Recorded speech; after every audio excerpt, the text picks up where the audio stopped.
Assalamualaikum warahmatullahi wabarakatuh. Alhamdulillahi rabbil alamin. Wassalatu wassalamu ala sayyidina Muhammadin al-amin wa ala alihi wa sahbihi at-tayyibin at-tahirin. Rabbi shrah li sadri wa yassir li amri wa thabbitni ala al-iman. Allahumma la sahla illa ma ja'altahu sahla wa anta ya hayyu ya qayyum taj'alul hazna idza syi'ta sahla. Amma ba'du, lillahi ta'ala, kita luruskan niat kita, kita tata niat kita, kita murnikan niat kita di dalam mengikuti kajian online ini. Niat kita semata-mata adalah ingin mendapatkan ridha dari Allah Subhanahu wa ta'ala. Kita buang jauh-jauh niat-niat yang lain, motif-motif yang lain, tujuan-tujuan yang lain. Kita murnikan niat kita, tujuan kita, motif kita adalah satu, yaitu ingin meraih ridha dari Allah Subhanahu wa ta'ala. Para pemirsa FB Yayasan Syahamah yang semuanya mudah-mudahan senantiasa mendapatkan limpahan taufik, rahmah serta hidayah dari Allah Subhanahu wa ta'ala. Kembali pagi ini insyaallah kita akan melanjutkan apa yang sudah kita mulai pada dua pertemuan sebelumnya, yaitu tema tentang aqidah, fiqh dan tasawuf dalam pandangan ahlus sunnati wal jamaah. Pagi ini kita telah sampai pada bagian yang ketiga. Yang kita bahas sebagaimana pada bagian yang kedua adalah fikih dalam perspektif atau dalam pandangan ahlus sunnati wal jamaah. Pada pagi hari yang insya Allah penuh keberkahan ini, kita akan membahas 3 poin penting. Yang pertama adalah wilayah ijtihad, apa saja yang boleh dilakukan ijtihad di dalamnya dan apa saja yang tidak boleh dilakukan ijtihad di dalamnya. Kemudian poin yang kedua adalah mengenai ikhtilaf dan tarjih. Ikhtilaf, perbedaan pendapat, baik dalam internal mazhab tertentu maupun antar mazhab. Kemudian tarjih, mengunggulkan satu pendapat atas pendapat yang lain atau menguatkan satu pendapat atas pendapat yang lain. Kemudian poin yang ketiga, poin yang terakhir yang akan kita bahas, yang akan kita kaji pada pagi hari ini adalah tentang adabul ikhtilaf, adab atau etika dalam perbedaan pendapat antara satu mujtahid dengan mujtahid yang lain, atau antara satu pengikut mazhab tertentu dengan pengikut mazhab yang lain. Baik para pemirsa FB Yayasan Syahamah yang mudah-mudahan dirahmati oleh Allah Subhanahu wa ta'ala. Poin yang pertama adalah terkait dengan wilayah ijtihad. Apa saja yang boleh diijtihadi dan apa saja yang tidak boleh diijtihadi. Sebagaimana pada bagian yang kedua dari tema kita ini, pada pertemuan sebelumnya kami telah menyampaikan bahwa orang yang telah memenuhi syarat-syarat berijtihad, maka dia akan berijtihad dalam masalah-masalah furu', dalam masalah-masalah hukum praktis keseharian, ya, bukan pada masalah-masalah prinsip akidah. Karena kalau dalam hal-hal yang berkaitan dengan prinsip akidah, berkaitan dengan keimanan, maka tidak boleh seorang mujtahid berijtihad di dalamnya. Di dalam masalah ma'rifatullah misalkan, atau ma'rifatul rasul, ya, di dalam masalah keimanan kepada Allah Subhanahu wa ta'ala, tidak boleh berkreasi di dalamnya, tidak boleh melakukan ijtihad di dalam masalah-masalah prinsip seperti ma'rifatullah. Kemudian juga tidak boleh berijtihad di dalam masalah-masalah yang mansus alaih, yang ada nas, yang ada teks, yang sharih, yang jelas tentang hal-hal tersebut, baik di dalam ayat Al-Quran maupun di dalam hadis. Seperti apa? Seperti sholat 5 waktu.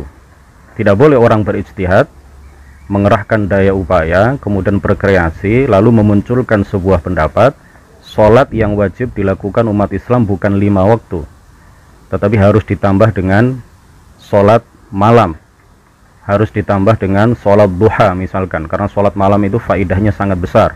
Maka tidak cukup hanya disunnahkan, tapi harus diwajibkan kepada semua orang. Nah, ini orang yang menyimpulkan seperti itu menandakan bahwa dia bukanlah seorang mujtahid yang sesungguhnya.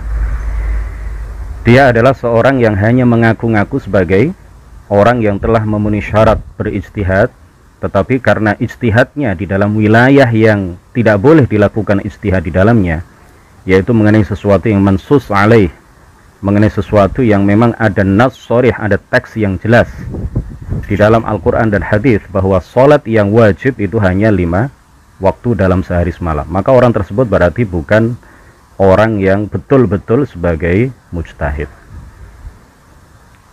Kemudian berijtihad juga tidak boleh dalam masalah-masalah yang mujma' alaih, dalam masalah-masalah yang telah disepakati oleh para ulama. Ya, para ulama sepakat misalkan menyatakan bahwa sholat 5 waktu, ya sholat apapun harus menggunakan bahasa Arab, tidak boleh diterjemahkan ke dalam bahasa selain bahasa Arab. Ya, rukun-rukunnya seperti rukun takbiratul ihram misalkan tidak boleh diganti dengan menggunakan terjemahannya dalam bahasa Indonesia. Allah Maha Besar derajatnya, tidak boleh. Nah, ini adalah sesuatu yang mujma' alaih, sesuatu yang sudah disepakati oleh para ulama sebelumnya. Nah, seseorang yang datang belakangan, dia tidak boleh berkreasi dalam hal itu, kemudian ingin dengan dalih ingin memberikan kemudahan-kemudahan bagi umat Islam, maka umat Islam kemudian meskipun mereka bisa bahasa Arab, ya, tapi karena ingin memberikan kemudahan, maka mereka diperbolehkan untuk membaca takbiratul ihram misalkan dengan terjemahannya, atau membaca surat Al-Fatihah dengan terjemahannya. Ya, mengganti bacaan surat Al-Fatihah yang dalam bahasa Arab itu diganti dengan terjemahan bahasa Indonesia. Nah, ini adalah sesuatu yang bertentangan dengan apa yang telah disepakati oleh para ulama sebelumnya. Nah, dalam 3 hal ini ijtihad tidak diperbolehkan, yaitu yang pertama adalah dalam masalah-masalah yang berkaitan dengan prinsip akidah, prinsip keimanan, maka tidak boleh dilakukan ijtihad di dalamnya. Kemudian yang kedua dalam masalah-masalah yang mansus alaih, dalam masalah-masalah yang ada teks atau nas yang sharih atau yang jelas tentang hal tersebut, ya, bahwa hal itu wajib dilakukan misalkan, atau hal itu boleh dilakukan, atau hal itu haram dilakukan, maka tidak boleh kemudian seseorang melakukan ijtihad lalu berkesimpulan mengeluarkan satu hukum yang bertentangan dengan apa yang dijelaskan oleh nas, oleh teks yang jelas itu, baik di dalam Al-Quran ataupun di dalam hadis. Kemudian yang ketiga, tidak boleh berijtihad dalam masalah-masalah yang sudah mujma' alaih, yang telah disepakati oleh para ulama sebelumnya sebagai sesuatu yang wajib. Maka tidak boleh kemudian ada orang yang datang belakangan kemudian melakukan ijtihad lalu berkesimpulan bahwa sesuatu itu tidak wajib. Nah, dalam 3 hal ini seseorang tidak boleh melakukan ijtihad. Jadi ijtihad itu hanya diperbolehkan dalam masalah-masalah yang furu', dalam masalah-masalah hukum mengenai perbuatan-perbuatan praktis keseharian, ya, seperti dalam hal-hal yang belum disebutkan oleh para ulama sebelumnya, ya, yang sekarang mulai marak dilakukan, jual beli online misalkan. Nah, pada masa dulu belum pernah dibahas oleh para ulama. Nah, itulah yang menuntut orang-orang yang sudah mencapai derajat sebagai mujtahid untuk melakukan ijtihad di dalamnya. Kemudian ada hal-hal lain yang belum disepakati oleh para ulama sebelumnya, maka tetapi sudah dibahas misalkan, maka yang dilakukan oleh orang yang telah mencapai derajat mujtahid yang datang belakangan, maka yang dia lakukan adalah apa? Menguatkan satu pendapat di antara sekian pendapat yang telah dikeluarkan oleh para ulama sebelumnya, kemudian disertai dengan apa? Melihat dalil-dalil dari masing-masing pendapat itu, mana yang paling kuat, itulah yang kemudian disampaikan kepada masyarakat. Lalu yang kedua adalah ikhtilaf dan tarjih. Para pemirsa yang mudah-mudahan dirahmati oleh Allah Subhanahu wa taala, khilaf antara para ulama itu mengambil dua bentuk. Yang pertama adalah al-khilaf al-madhhabi, perbedaan pendapat dalam intern atau internal mazhab tertentu, seperti perbedaan pendapat dalam intern mazhab Syafi'i mengenai masalah misalkan istimta', ya, bersenang-senang dengan bagian antara pusar dan lutut dari istri yang sedang haid. Di internal mazhab Syafi'i sendiri ada perbedaan pendapat di kalangan para ulama sesama mazhab Syafi'i sendiri. Sebagian berpendapat bahwa seseorang boleh melakukan istimta', melakukan bersenang-senang pada bagian antara pusar dan lutut dari istrinya yang sedang datang bulan, yang sedang keluar darah haid, atau yang sedang berada pada masa haid. Tetapi sebagian yang lain mengatakan tidak boleh, ya. Yang mengatakan boleh itu adalah seorang ulama di dalam mazhab Syafi'i. Yang mengatakan tidak boleh juga sesama mazhab Syafi'i. Yang mengatakan boleh itu menyatakan bahwa yang tidak boleh itu hanya jima, sedangkan bersenang-senang antara bagian pusar dan lutut itu dibolehkan. Kemudian juga misalkan perbedaan pendapat dalam intern mazhab Syafi'i mengenai makna al-fi'l al-kathir al-mutawali yang membatalkan sholat. Jadi para ulama mazhab Syafi'i sepakat menyatakan bahwa al-fi'lul kathir al-mutawali, perbuatan banyak atau gerakan banyak yang dilakukan secara berturut-turut itu membatalkan sholat.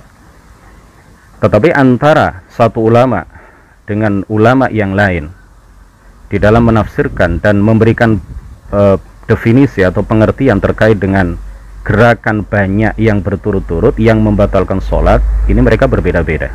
Di internal mazhab Syafi'i sendiri ini terjadi perbedaan pendapat. Ada yang mengatakan bahwa yang dimaksud dengan gerakan banyak atau perbuatan banyak yang berturut-turut yang dapat membatalkan sholat itu adalah 3 kali gerakan berturut-turut. 1, 2, 3 misalkan, ya, 3 gerakan berturut-turut itu sudah membatalkan sholat. Dan ini pendapat yang paling masyhur di Indonesia. Ini pendapat yang paling terkenal yang diajarkan di berbagai pondok pesantren dan di berbagai lembaga pendidikan di Indonesia, dan ini yang ditulis di buku-buku teks madrasah atau buku-buku teks sekolah yang diedarkan, ya, baik oleh Kemenak maupun oleh penerbit-penerbit swasta, dan itu masuk kurikulum di madrasah di Indonesia, ya. Dan orang Indonesia sangat fanatik dengan pendapat ini, padahal kalau kita teliti dengan seksama, di sana ada perbedaan pendapat di kalangan para ulama. Ada pendapat lain yang menyatakan bahwa yang dimaksud dengan al-fi'l al-kathir al-mutawali yang membatalkan sholat, perbuatan banyak yang berturut-turut yang dapat membatalkan sholat, itu adalah gerakan yang dilakukan berturut-turut yang lamanya itu atau durasi waktunya itu seukuran dengan lamanya 1 rakaat. Nah, ini kalau kita jelaskan di satu komunitas tertentu di Indonesia, mungkin mereka akan merasa aneh, ya, padahal ini kalau dilihat dalilnya ini lebih kuat dibandingkan dengan dalil yang dipedomani oleh orang-orang yang fanatik terhadap pendapat yang pertama. Tetapi ini tergantung situasi dan kondisi. Apakah hal ini akan kita sampaikan, ya, dalam tahap-tahap pertama, misalkan kita mengajarkan Sulamut Taufik atau mengajarkan Mukhtasar Sulamut Taufik, ataukah ini kita tunda dulu, ataukah apakah dua-duanya disampaikan secara bersamaan, kemudian kita sampaikan bahwa dua-duanya ini adalah pendapat di dalam internal mazhab Syafi'i, tergantung konteksnya, tergantung kepada siapa kita mengajarkan kitab Sulamut Taufik itu. Kemudian yang kedua adalah al-khilaf bainal madzahib, perbedaan pendapat di antara berbagai mazhab para ulama, perbedaan pendapat antara satu mazhab dengan mazhab yang lain, perbedaan pendapat antara satu imam mazhab dengan imam mazhab yang lain. Contohnya adalah dalam masalah bersentuhan kulit antara laki-laki dengan perempuan yang bukan mahramnya, ya, antara laki-laki dengan perempuan yang bukan mahramnya, dengan perempuan yang halal dinikahinya. Apakah membatalkan wudu ataukah tidak membatalkan wudu? Al-Imam Abu Hanifah berpendapat bahwa persentuhan kulit antara laki-laki dengan perempuan yang bukan mahramnya atau yang halal dinikahi, maka hal itu tidak membatalkan wudu secara mutlak, baik syahwat maupun tidak syahwat. Tidak membatalkan wudu secara mutlak, baik syahwat maupun tidak syahwat. Sedangkan Al-Imam Asy-Syafi'i berpendapat bahwa hal itu membatalkan wudu secara mutlak, baik syahwat maupun tidak syahwat. Sedangkan Al-Imam Malik dan Al-Imam Ahmad ibnu Hanbal, mazhab Maliki dan mazhab Hambali, keduanya menggabungkan atau berada di tengah antara pendapat Imam Abu Hanifah dengan pendapat Imam Syafi'i. Mazhab Maliki atau Imam Malik dan Imam Ahmad ibnu Hanbal berpendapat bahwa persentuhan kulit antara laki-laki dengan perempuan yang bukan mahram atau dengan perempuan yang halal dinikahi, ya seperti istrinya itu kan bukan mahram, makanya kemudian dinikahi karena halal, ya, atau dengan orang lain, ya, dengan perempuan yang merupakan tetangganya, tidak ada hubungan kekerabatan, itu kan bukan mahram. Artinya apa? Perempuan-perempuan yang halal untuk dinikahi. Maka Imam Malik dan Imam Ahmad memiliki pendapat jika sentuhan kulit antara kulit dengan kulit itu dilakukan dengan disertai syahwat, maka hal itu membatalkan wudu. Nah, tetapi kalau tidak disertai dengan syahwat, maka tidak membatalkan wudu. Nah, boleh bagi kita untuk memilih satu di antara sekian pendapat itu. Jadi kita sebagai orang awam ini boleh-boleh saja kalau kita sudah belajar kemudian kita mengikuti pendapat Imam Malik dalam masalah ini. Tetapi para ulama menyarankan bahwa kalau mengikuti pendapat Imam Malik dalam masalah ini atau di luar mazhab Syafi'i, ya, mengikuti salah satu pendapat di luar mazhab Syafi'i dalam masalah ini, maka wudhunya sebaiknya juga dilakukan berdasarkan mazhab yang sama. Ya, kalau ingin mengikuti mazhab Malik misalkan, ya, mengikuti mazhab Malik, mazhab Imam Malik dalam masalah ini, maka wudhunya harus dengan cara Imam Malik. Bagaimana cara berwudhu berdasarkan Imam Malik? Maka seseorang harus mempelajari hal itu. Di antaranya apa? Ad-dalq, ya, menggosok bagian-bagian yang dibasuh. Itu menurut Imam Malik adalah rukun wudhu, menggosok. Kalau menurut Imam Syafi'i, hal itu adalah termasuk salah satu sunnah wudhu. Dilakukan dapat pahala, tidak dilakukan wudhunya tetap sah. Jadi kalau menurut Imam Syafi'i, tangan itu kalau kita berwudhu misalkan di jeding, ya, di kolam apa namanya, haud, bukan di keran, ya, tetapi di kolam itu, di kolam penampungan air, maka kita masukkan saja begini, asalkan tangan ini sudah terbasuh semua, meskipun tidak digosok, ya, meskipun tidak dilakukan seperti ini, ad-dalq seperti ini, maka menurut Imam Syafi'i cukup. Tetapi menurut Imam Malik hal itu belum cukup, karena dalq menurut Imam Malik, ya, menggosok bagian-bagian yang harus dibasuh ketika kita berwudu itu termasuk rukun wudu, bukan sunnah wudu. Nah, hal-hal seperti ini harus dipelajari di majelis-majelis ilmu dari guru yang terpercaya, dari guru yang thiqah, dari guru yang bersanad memiliki guru dan gurunya memiliki guru, dan begitu seterusnya bersambung sampai sahabat, sampai Rasulullah Shallallahu Alaihi Wasallam. Nah, demikian pula tarjih. Ya, tarjih itu artinya mengunggulkan satu pendapat di atas pendapat yang lain, menguatkan satu pendapat dan melemahkan pendapat yang lain dalam permasalahan yang sama. Tarjih itu mengambil dua bentuk. Yang pertama adalah at-tarjih bainal aqwal wal riwayat wal wujuh dakhil al madhab. Ya, mengunggulkan atau menguatkan antara satu pendapat atas pendapat yang lain yang dua-duanya atau beberapa pendapat itu masih dalam intern madhab yang sama. Ya, ada beberapa pendapat di kalangan para ulama mazhab Syafi'i misalkan, kemudian seseorang melakukan tarjih, melakukan pengunggulan atau penguatan satu pendapat di atas beberapa pendapat yang lain, seperti yang dilakukan oleh para ulama mazhab Syafi'i. Misalkan, ya, Syekh Abdullah Al-Harari mengatakan wa ammal halyu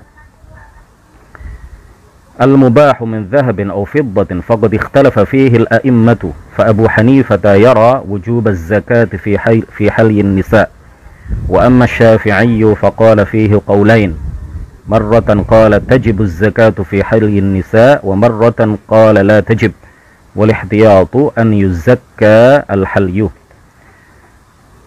Syekh Al-Mursyid Al-Allama Al-Muhaddits Abdullah Al-Harari, beliau mengatakan sedangkan perhiasan yang mubah dari emas dan perak, para ulama mujtahid telah berbeda pendapat dalam masalah ini.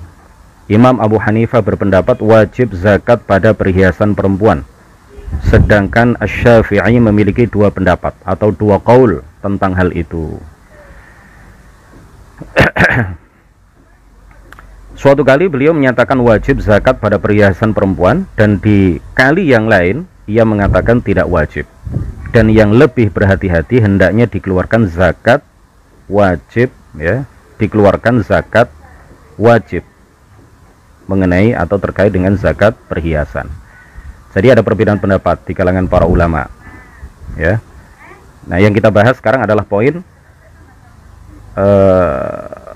munculnya dua pendapat atau lebih di internal mazhab. Imam Syafi'i berpendapat bahwa di satu pendapat beliau, di dalam satu kesempatan beliau berpendapat bahwa perhiasan emas dan perak yang digunakan oleh perempuan itu wajib dizakati, wajib dikeluarkan zakatnya kalau mencapai nisab. Tetapi dalam kesempatan yang lain beliau berpendapat hal itu tidak wajib dizakati. Silahkan kalau perempuan-perempuan, ya, para istri, para perempuan yang memiliki perhiasan emas dan perak, jika telah mencapai nisab, jika ingin mengikuti pendapat yang mengatakan tidak wajib dikeluarkan zakatnya, tidak apa-apa.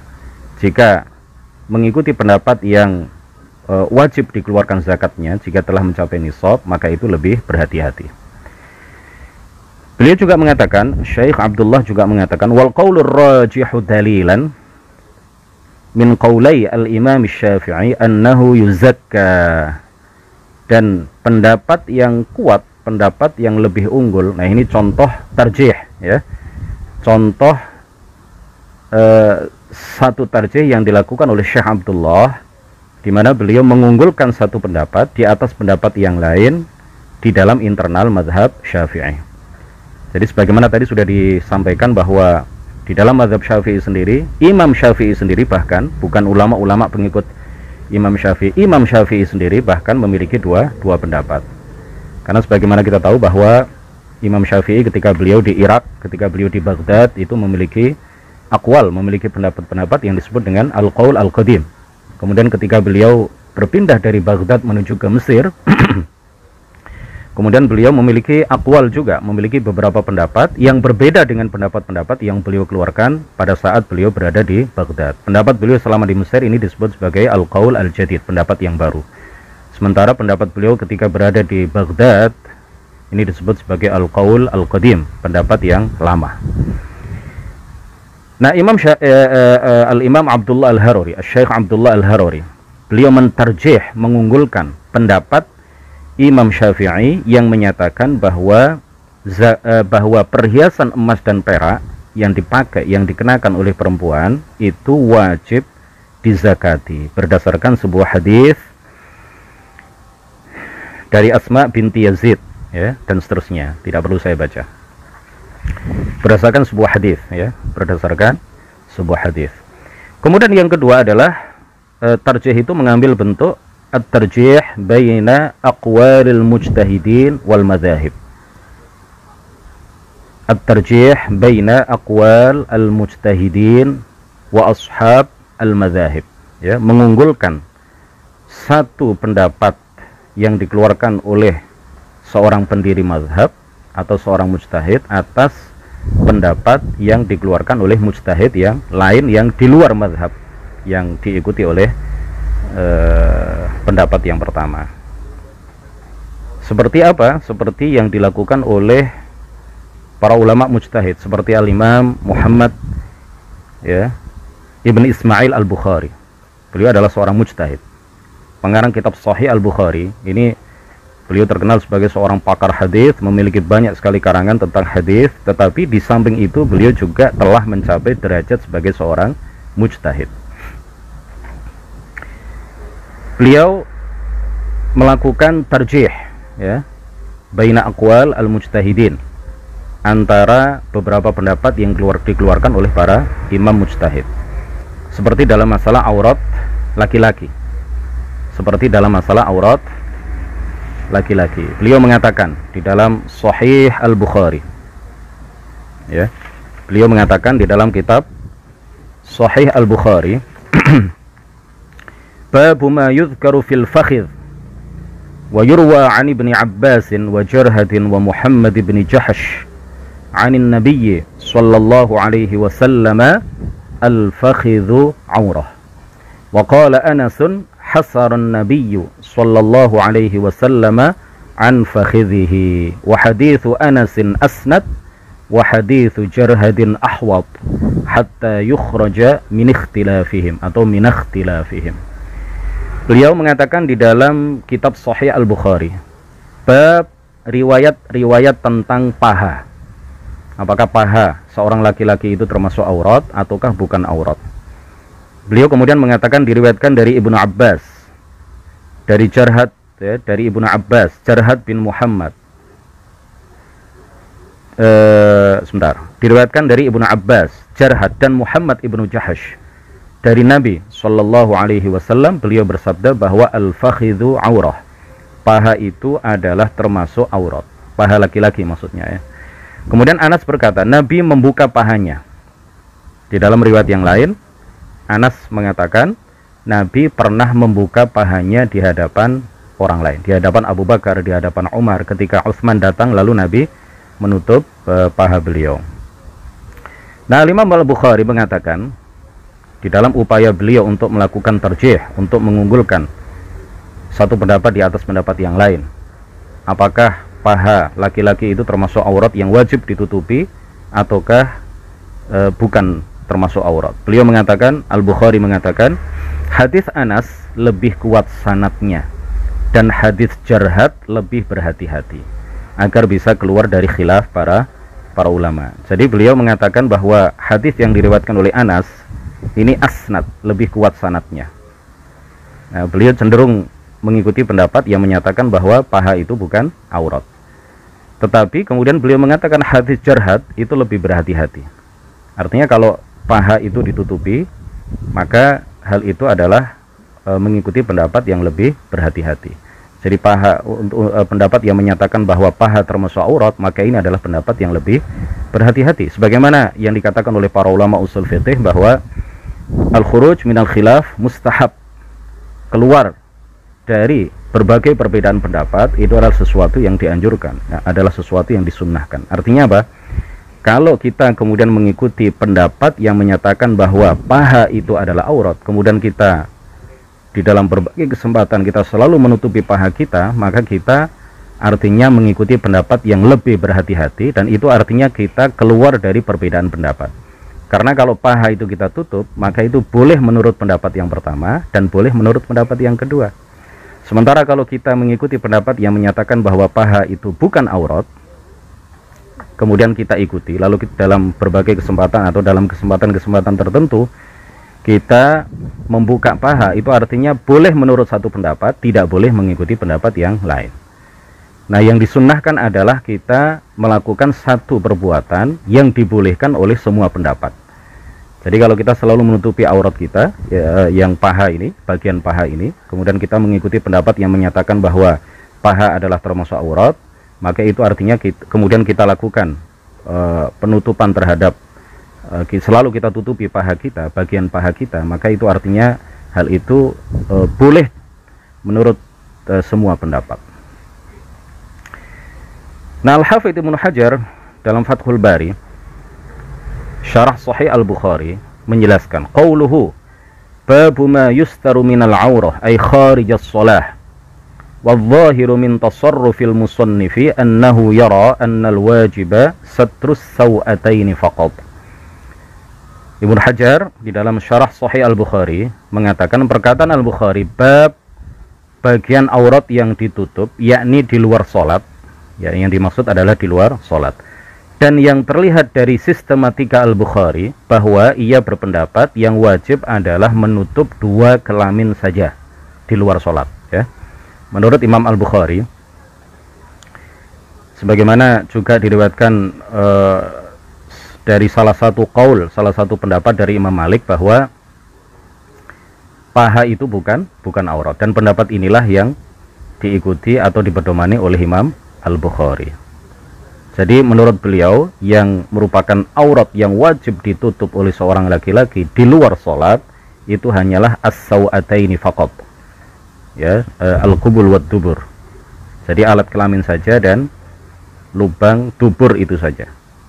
Jadi kalau misalkan ada para perenang itu ya, para perenang, misalkan yang para atlet renang itu yang biasanya hanya pakai cawat saja ketika mereka melakukan aktivitas renang, itu kalau memang mereka tahu ilmunya, kemudian mereka yakin bahwa yang wajib ditutup itu sebagaimana pendapat Imam Al-Bukhari, seorang mujtahid, adalah as-sawatani faqat, ya, al-qubul wad dubur, jalur depan dan jalur belakang saja, maka kita tidak mengingkari mereka, kita tidak menegur mereka.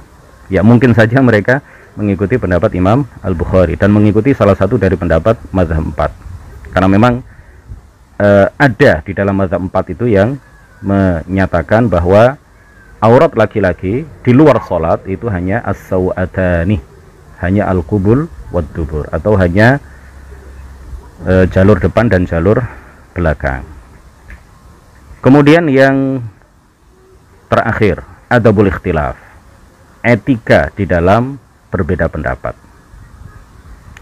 Para ulama mujtahid dalam bidang furu' tidak pernah salah seorang dari mereka mengklaim bahwa dirinya saja yang benar, yang lain salah.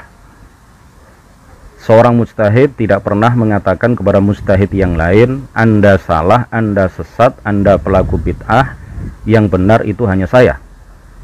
Pendapat sayalah yang paling benar, atau pendapat sayalah satu-satunya pendapat yang benar.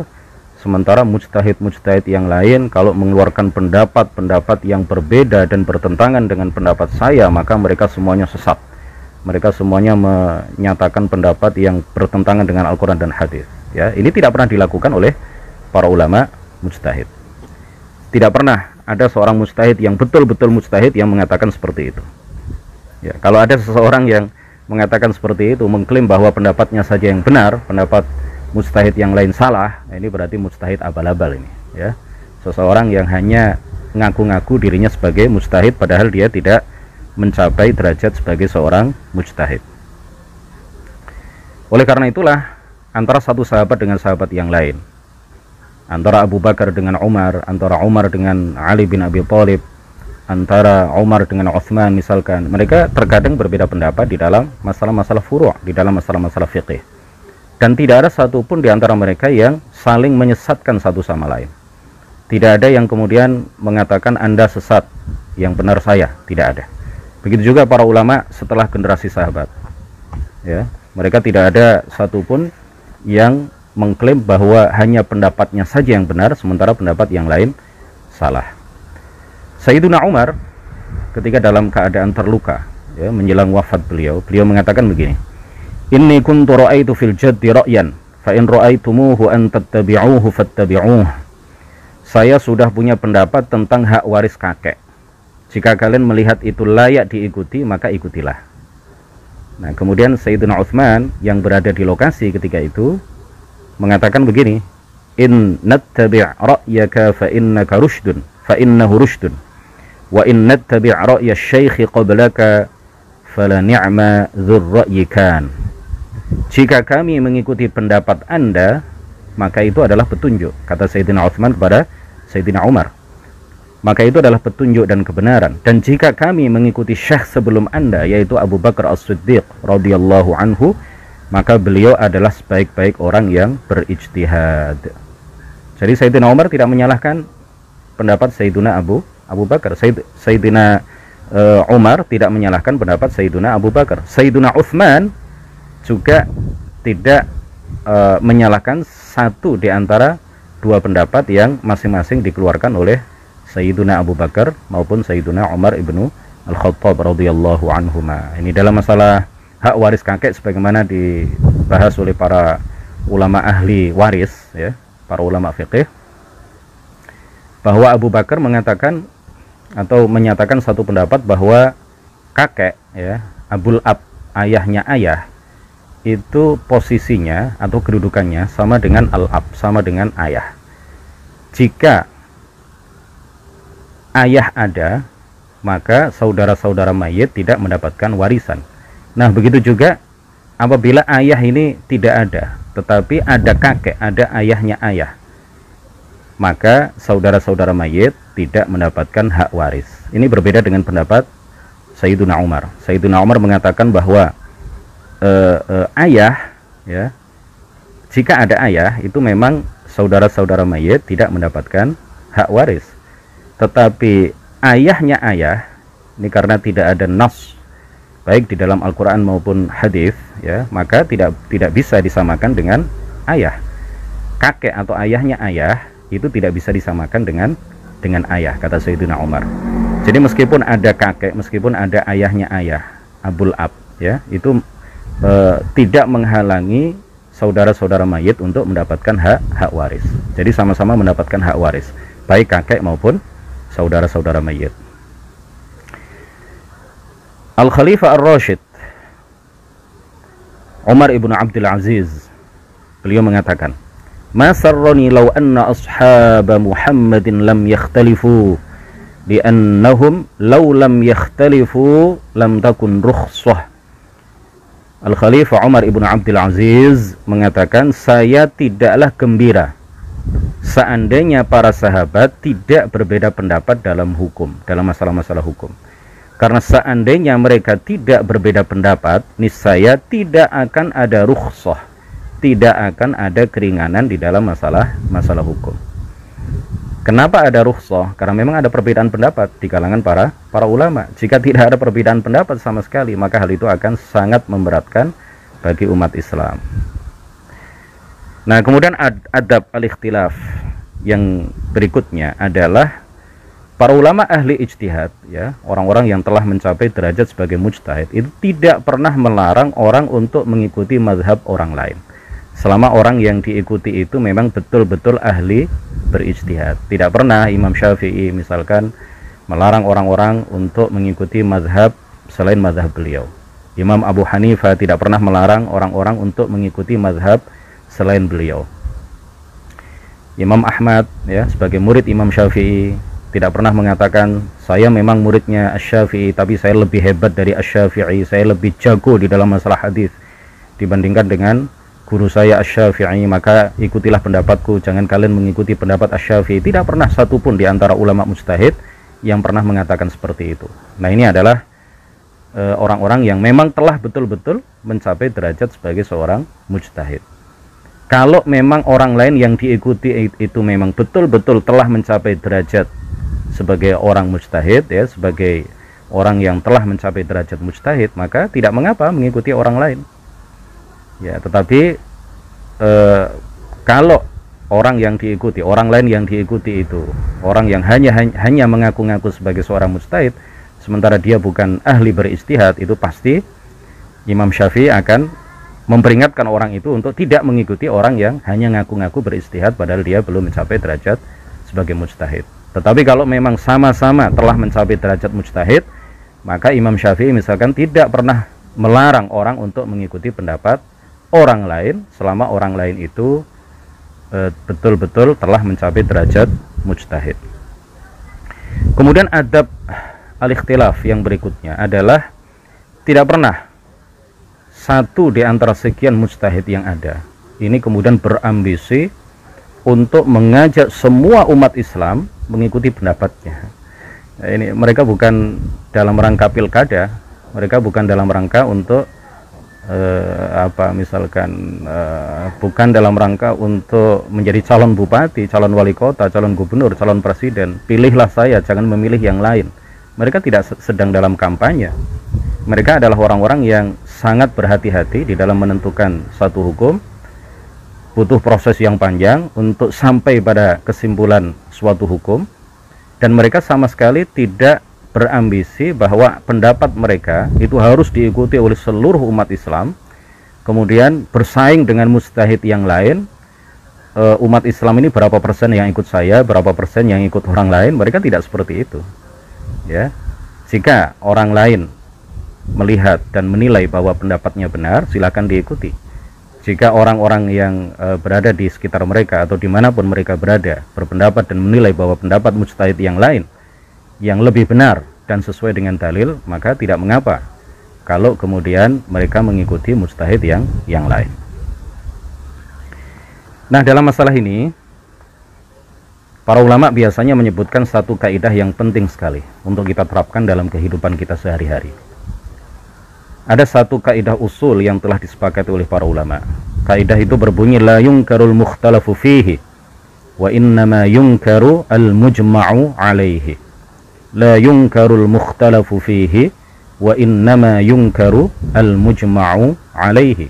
La yunkar, tidak dilarang, tidak diingkari, tidak ditegur seseorang yang mengikuti salah satu dari sekian pendapat dalam permasalahan yang memang terjadi perbedaan pendapat di kalangan para ulama.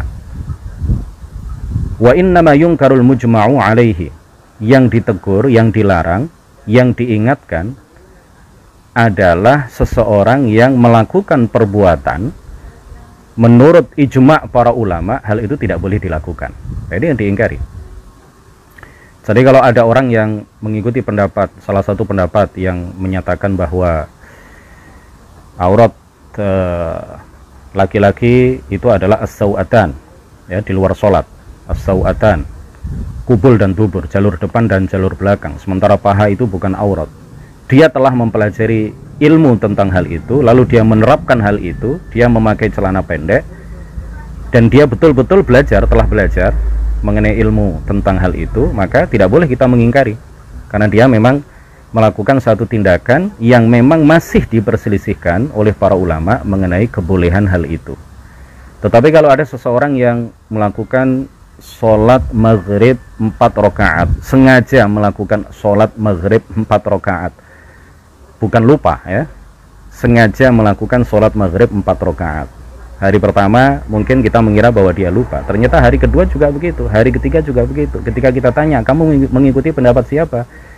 Saya mengikuti pendapat guru saya menyatakan bahwa sholat maghrib itu harus 4 rakaat, karena tidak cukup hanya 3 rakaat. Ya, pahalanya kurang nanti. Kalau ingin pahala yang berlebih, maka sholat maghrib itu harus dilakukan 4 rakaat misalkan. Nah, ini adalah melakukan satu tindakan, melakukan satu perbuatan yang mujma' alaih, yang telah disepakati para ulama bahwa hal itu diharamkan, mujma' ala tahrimihi.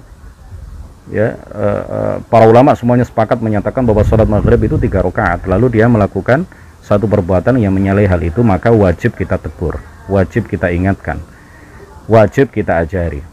Sementara orang-orang yang masih melakukan hal-hal yang berbeda dengan kita, tetapi memang hal itu menurut para ulama masih diperselisihkan, ya, masih ada perbedaan pendapat di kalangan para ulama, maka la yungkar, tidak ditegur orang itu, tidak diingatkan, biarkan saja sesuai dengan apa yang dia yakini. Demikian kajian kita pada pagi hari ini. Insya Allah pada pertemuan berikutnya masih membahas tema yang sama, yaitu akidah, fikih, dan tasawuf dalam perspektif ahlus sunnati wal jamaah. Akidah dalam pandangan ahlus sunnah wal jamaah sudah kita bahas pada 3 Kamis yang lalu kalau nggak salah. Kemudian fikih dalam pandangan ahlus sunnah wal jamaah sudah kita bahas dalam 2 bagian, dalam 2 pertemuan. Insya Allah pertemuan berikutnya kita akan mengkaji, kita akan menyampaikan satu pembahasan penting seputar tasawuf dalam pandangan ahlus sunnati wal jamaah. Mudah-mudahan bisa selesai dalam satu pertemuan. Kalau tidak selesai, insya Allah akan kita bagi menjadi 2 pertemuan. Wallahul muwaffiq ila aqwamit thariq. Nuhallil wa nusalli ala nabi la ilaha illallah. Allahumma salli ala sayyidina Muhammad wa ala alihi wa sahbihi wa sallim. Rabbi ighfirli wa liwalidayya wa lil mu'minina wal mu'minat. Wassalamu alaikum warahmatullahi wabarakatuh.